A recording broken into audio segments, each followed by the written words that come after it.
তুমি কি কখনো ভেবে দেখেছ যে তোমার ভক্তি এত শক্তিশালী হতে পারে যে সমগ্র বিশ্ব তার সামনে মাথা নত করে দেবে? কল্পনা করো কিভাবে একটি প্রার্থনা, বিশ্বাসের একটি ছোট টুকরো অন্ধকারে ভরা জীবনকে এমনভাবে আলোকিত করতে পারে যা মানুষকে অবাক করে দেবে। এটি কোনো গল্প নয়, কোনো কল্পনা নয়, বরং সত্য। পরমহংস যোগানন্দ বলতেন, যখন একজন ব্যক্তি তার সমস্ত হৃদয়ে দিয়ে ভক্তি অনুশীলন করেন, তখন তার ভক্তি কেবল ঈশ্বরের কাছেই নয়, সমগ্র বিশ্বে পৌঁছায়। যখন এই ভক্তি জাগ্রত হয়, তখন সমগ্র বিশ্ব তার শক্তি প্রত্যক্ষ করে, যার যে কোনো পরিস্থিতিকে বদলে দিতে পারে। আজ আমি তোমাদের সাথে সেই গোপন কথাটি শেয়ার করব, যা তোমার ভক্তিকে এত শক্তিশালী করে তুলবে যে বিশ্বকে তার শক্তি স্বীকার করতে হবে। মানুষ প্রায়শই ভক্তিকে ভুল বোঝে। তারা মনে করে ভক্তি মানে মন্দিরে যাওয়া, প্রার্থনা করা, ফুল দেওয়া অথবা কেবল ভগবানের নাম জপ করা। কিন্তু যোগানন্দ বলতেন যে ভক্তি কখনোই কেবল বাহ্যিক কর্মের বিষয় নয়। ভক্তি হল যখন একজন ব্যক্তি প্রতিটি ভেতরের দেয়াল, প্রতিটি অহংকার, প্রতিটি ভান ভেঙে ফেলে। প্রকৃত ভক্তির জন্ম হয় যখন একজন ব্যক্তি তার হৃদয়ের গভীরতম কোণ থেকে ডাকে, হে প্রভু, আমি তোমার এবং তুমি আমার। ভক্তি এমন কিছু নয় যেখানে ঈশ্বরের নাম জগৎকে দেখানোর জন্য নেওয়া হয়। ভক্তি এমন কিছু যা একজন ব্যক্তিকে পৃথিবী ভুলে যেতে এবং কেবল ঈশ্বরকে দেখতে সাহায্য করে। প্রকৃত ভক্তি হল যখন দুঃখ থেকে নয়, বরং প্রেম এবং ভক্তি থেকে অশ্রু প্রবাহিত হয়। যোগানন্দ বলতেন যে যতক্ষণ তোমার ভক্তি ভানপূর্ণ থাকবে, ততক্ষণ তার শক্তি অবাস্তব থাকবে। কিন্তু যেদিন তুমি সত্য ও পবিত্রতার সাথে ঈশ্বরকে ডাকবে, সেদিন তোমার কণ্ঠস্বর সরাসরি ঈশ্বরের হৃদয়ে পৌঁছাবে। মনে রেখো, প্রকৃত ভক্তি এটি কোনো বই, ধর্মগ্রন্থ বা নিয়ম থেকে জন্মগ্রহণ করে না। প্রকৃত ভক্তি আপনার ভালোবাসা থেকে জন্মগ্রহণ করে, আপনার আত্মার আহ্বান থেকে, যা প্রতিটি নিঃশ্বাসে ঈশ্বরকে ডাকে। এটিই ভক্তির প্রকৃত সংজ্ঞা, এবং এটিই সেই শুরু যেখান থেকে আপনার ভক্তির শক্তি বিশ্বকে কাঁপতে শুরু করে। আপনি খালি চোখে ভক্তির শক্তি কখনোই দেখতে পাবেন না, তবে আপনি এর প্রভাব সম্পূর্ণরূপে অনুভব করতে পারবেন। যেমন বাতাস অদৃশ্য, তবু এর ঝোড়ো হাওয়া প্রতিটি পাতাকে নাড়া দেয়, তেমনি প্রকৃত ভক্তির প্রভাবও অদৃশ্য, কিন্তু সক্রিয় হলে এটি আপনার জীবনের প্রতিটি পরিস্থিতিকে রূপান্তরিত করে। যোগানন্দ বলতেন যে ভক্তি কেবল ঈশ্বরের কাছে পৌঁছানোর একটি উপায় নয়, বরং এটি এমন একটি শক্তি যা মহাবিশ্বের তরঙ্গকে আপনার পক্ষে পরিণত করতে পারে।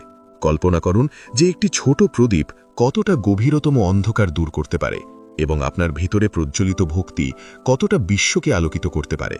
যখন একজন ভক্ত পূর্ণ ভক্তির সাথে ঈশ্বরকে ডাকেন, তখন তার কণ্ঠ মন্দিরের দেয়ালে সীমাবদ্ধ থাকে না। তার আহ্বান তরঙ্গের মতো ছড়িয়ে পড়ে, বায়ুমণ্ডল স্পর্শ করে, এটি মহাবিশ্বের প্রতিটি কণাকে স্পর্শ করে এবং শেষ পর্যন্ত ঈশ্বরের হৃদয়ে পৌঁছায়। আর যখন ঈশ্বরের হৃদয় সেই আহ্বানে গলে যায়, তখন অলৌকিক ঘটনা ঘটে। প্রায়শই ভক্ত নিজেই জানেন না যে তার প্রার্থনা কত জীবনকে রূপান্তরিত করেছে। তিনি ভাবেন যে তিনি একাই আহ্বান করছেন, কিন্তু বাস্তবে তার ভক্তি একটি সমগ্র সমাজ, সমগ্র পরিবেশ, এমনকি সমগ্র পৃথিবীর কম্পনকে শুদ্ধ করছে। এটি ভক্তির অদৃশ্য শক্তি। এটি চোখের অদৃশ্য, কিন্তু আত্মা এবং হৃদয় সর্বদা এটি অনুভব করতে পারে, এবং একদিন সমগ্র বিশ্ব এটিকে চিনতে বাধ্য হয়। বিশ্ব সর্বদা ভক্তকে সাধারণ বলে মনে করে যে সে কেবল একজন সাধারণ ব্যক্তি, যার কোনো শক্তি বা শক্তি নেই। কিন্তু যোগানন্দ বলতেন, সত্যিকারের ভক্তি একজন সাধারণ ব্যক্তিকেও অসাধারণ কিছুতে রূপান্তরিত করে। ইতিহাস সাক্ষী, যখনই কেউ একজন ভক্ত সত্য হৃদয়ে ঈশ্বরকে ডাকে, অলৌকিক ঘটনা ঘটে। কখনো পাথরের মূর্তি অশ্রুতে ভরে গেছে, কখনো শুষ্ক ক্ষেত সবুজে ফুটে উঠেছে।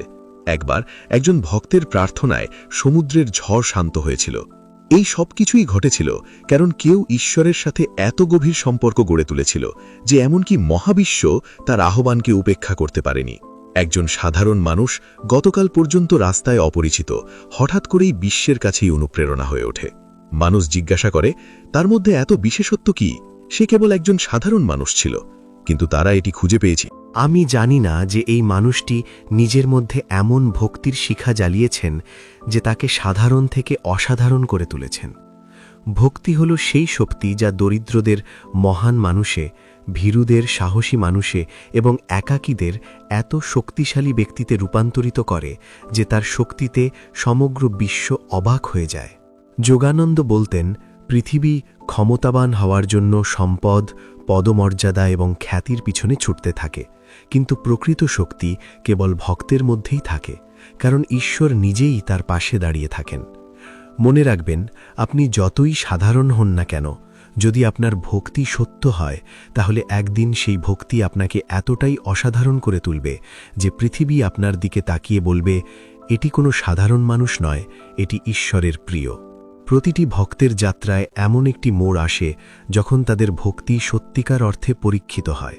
এই মুহূর্তগুলি যখন জীবন তাদের সবচেয়ে কঠিন পরিস্থিতিতে ঠেলে দেয়, যখন চারিদিকে অন্ধকার নেমে আসে, যখন আশার প্রতিটি রশ্মি ম্লান হতে শুরু করে, যখন প্রিয়জনরা হারিয়ে যায় এবং যখন সকলেই পৃথিবীতে বিশ্বাস ক্ষীণ হতে শুরু করে। এই মুহূর্তটি যখন একজন ব্যক্তি ভাবেন, আমার প্রার্থনা কি বৃথা? ঈশ্বর কি সত্যিই আমার কথা শোনেন? যদি আমার ভক্তি সত্য হয়, তাহলে আমি কেন এত কষ্ট পাচ্ছি?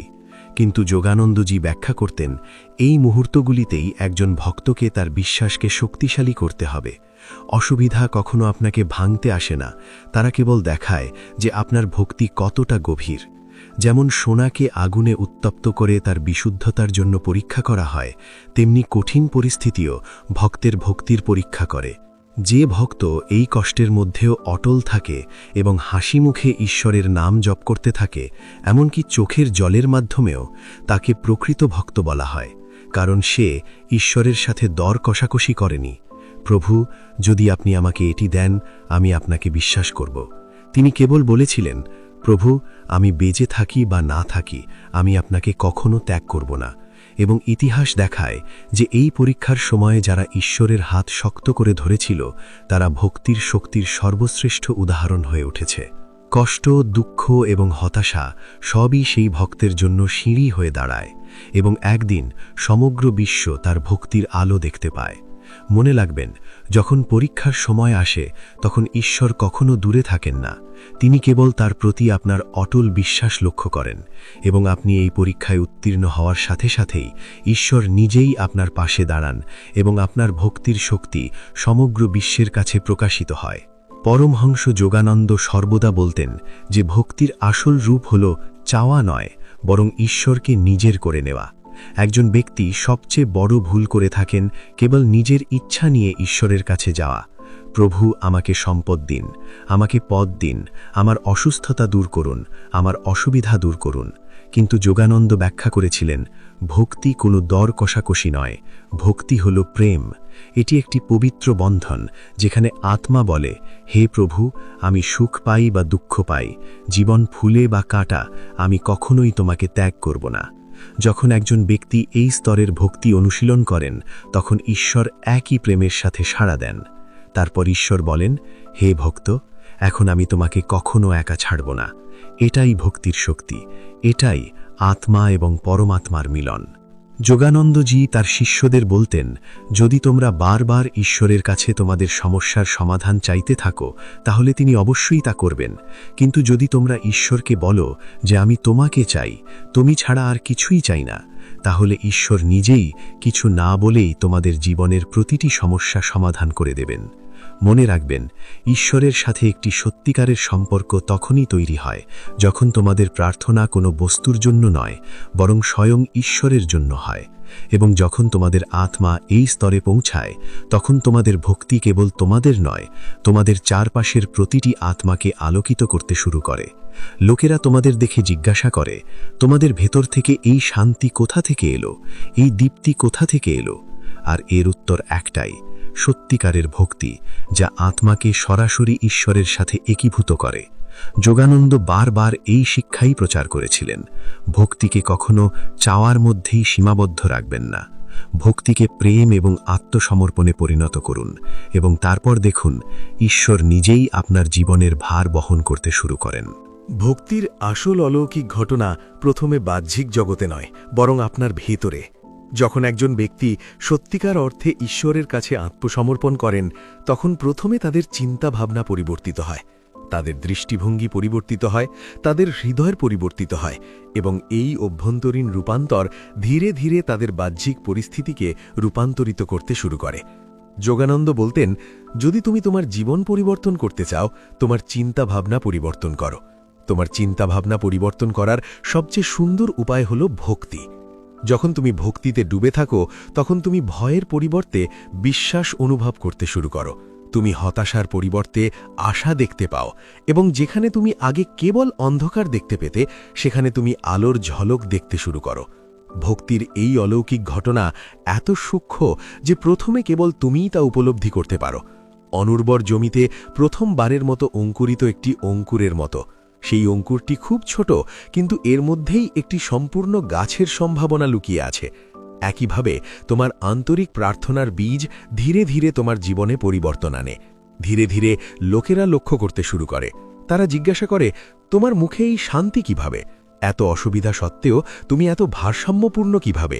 এই অভ্যন্তরীণ শক্তি কোথা থেকে এলো? আর এই মুহূর্তটি যখন পৃথিবী প্রথমে তোমার ভক্তির অলৌকিক ঘটনা প্রত্যক্ষ করতে শুরু করে, এবং তারপর এই অলৌকিক ঘটনা ছড়িয়ে পড়ে। পরিস্থিতি অনুকূল হতে শুরু করে। একসময় পাহাড়ের মতো মনে হওয়া সমস্যাগুলি হঠাৎ করে তুলোর বলের মতো হালকা মনে হয়, এবং ধীরে ধীরে মানুষ বিশ্বাস করতে শুরু করে যে তোমার মধ্যে বিশেষ কিছু আছে। তোমার ভক্তি সত্যিই কোনো অদৃশ্য শক্তির অধিকারী। মনে রেখো, আসল অলৌকিক ঘটনা হল ঈশ্বর তোমার ভেতরের সত্তাকে রূপান্তরিত করেন, আর যখন ভেতরের সত্তা রূপান্তরিত হয় তখন বাইরের জগৎ স্বয়ংক্রিয়ভাবে আত্মসমর্পণ করে। এটাই প্রকৃত ভক্তির জাদু, এটাই তার ঐশ্বরিক শক্তি। এখন প্রশ্ন হল, তুমি কি তোমার ভক্তির শক্তি জাগ্রত করতে প্রস্তুত? কারণ এই যাত্রা কেবল সাধু বা ঋষিদের জন্য নয়, এটা প্রতিটি মানুষের জন্য, এমনকি তোমার জন্য। তুমি হয়তো ভাবতে পারো যে ভক্তির জন্য মহান জ্ঞান বা কোনো বিশেষ অনুশীলনের প্রয়োজন, কিন্তু সত্য হল, ভক্তি শুরু হয় যেখানে তোমার হৃদয় কথা বলে। যখন তুমি আন্তরিকভাবে ঈশ্বরকে ডাকো, যখন তুমি ভান থেকে মুক্ত হয়ে কেবল শিশুর নির্দোষতার সাথে হে প্রভু বলো, সেখানেই ভক্তির জন্ম। এখনো পর্যন্ত তুমি সম্ভবত কেবল তোমার সমস্যা সমাধানের জন্য প্রার্থনা করেছ। হয়তো তুমি ঈশ্বরের কাছে তোমার প্রয়োজন অনুযায়ী চেয়েছ, কিন্তু এখনই প্রার্থনার আসল শক্তি বোঝার সময়। যোগানন্দ বলতেন যে ভক্তি তখনই সত্য যখন তুমি ঈশ্বরকে বলো, হে প্রভু, আমি এই পৃথিবীর কোনো সম্পদ চাই না, আমি কেবল তোমার ভালোবাসা চাই। মনে রেখো, ভক্তি কখনো ছোট হয় না। প্রতিটি আন্তরিক প্রার্থনা ঢেউয়ের মতো ছড়িয়ে পড়ে। তোমার ঘর, তোমার পরিবার, তোমার পরিবেশ, এমনকি সমগ্র বিশ্বকে প্রভাবিত করে। তাই এখন তোমার পালা তোমার আত্মার মধ্যে এমন এক শিখা জ্বালানোর যা অন্ধকার দূর করতে পারে। এখন তোমার পালা সেই ভক্তি জাগ্রত করার যা তোমাকে সাধারণ থেকে অসাধারণে রূপান্তরিত করে। আর এখন তোমার পালা বিশ্বকে দেখানোর যে তোমার ভক্তি কেবল তোমার জীবনকেই নয়, আরও অনেক জীবনকেই বদলে দিতে পারে। আর যেদিন তুমি এই পদক্ষেপ নেবে, সেদিন পুরো বিশ্ব তোমার ভক্তির শক্তি প্রত্যক্ষ করবে। তাই পরের বার যখন তুমি প্রার্থনা করতে বসবে, তখন একে কেবল আনুষ্ঠানিকতা বানিও না। চোখ বন্ধ করো, তোমার হৃদয়ের গভীরে প্রবেশ করো, এবং ঈশ্বরকে ডাকো যেমন একটি শিশু তার মাকে ডাকে, শর্ত ছাড়াই, প্রত্যাশা ছাড়াই, কেবল ভালোবাসা এবং ভক্তি দিয়ে। কারণ কে জানে, সেই প্রার্থনাই হয়তো তোমার জীবনের সবচেয়ে বড় মোড় হয়ে উঠতে পারে। সেই মুহূর্তটিই হয়তো তোমার আত্মা প্রথমবারের মতো ঈশ্বরের সাথে সত্যিকার অর্থে সংযুক্ত হবে, এবং সেই প্রার্থনাই হয়তো সেই মুহূর্তটি যখন সমগ্র বিশ্ব তোমার ভক্তির শক্তি দেখতে পাবে। যোগানন্দ বলতেন যে একজন ভক্তের ডাক কখনো বৃথা যায় না। তা সে কান্নায় হোক বা হাসিতে হোক, অন্ধকারে হোক বা আলোয় হোক, ঈশ্বর সেই ডাক শোনেন এবং সঠিক সময় তার উত্তর দেন। মনে রাখবেন, তোমার ভক্তিই তোমার সবচেয়ে বড় শক্তি। এটা তোমাকে পড়তে দেবে না, এটা তোমাকে ভেঙে পড়তে দেবে না। আর যখন সময় আসবে, সেই ভক্তিই তোমাকে এমন উচ্চতায় নিয়ে যাবে যেখানে কিছুই তোমার মতো শক্তিশালী মনে হবে না। পুরো পৃথিবী তোমার দিকে তাকিয়ে বলবে, সত্যি ঈশ্বরের ভালোবাসা। যদি এটি তোমার ভেতরে জীবন্ত থাকে, তাহলে আজ থেকে কেবল চাওয়ার জন্য প্রার্থনা করো না, একে ভালোবাসার সেতু বানাও, এবং দেখো কিভাবে একদিন ভালোবাসার এই সেতু তোমাকে এমন এক জায়গায় নিয়ে যাবে যেখানে কেবল শান্তি, কেবল আলো, কেবল ঈশ্বর থাকবে, এবং সেদিন সমগ্র বিশ্ব নিজেই তোমার ভক্তির শক্তির সাক্ষী হবে।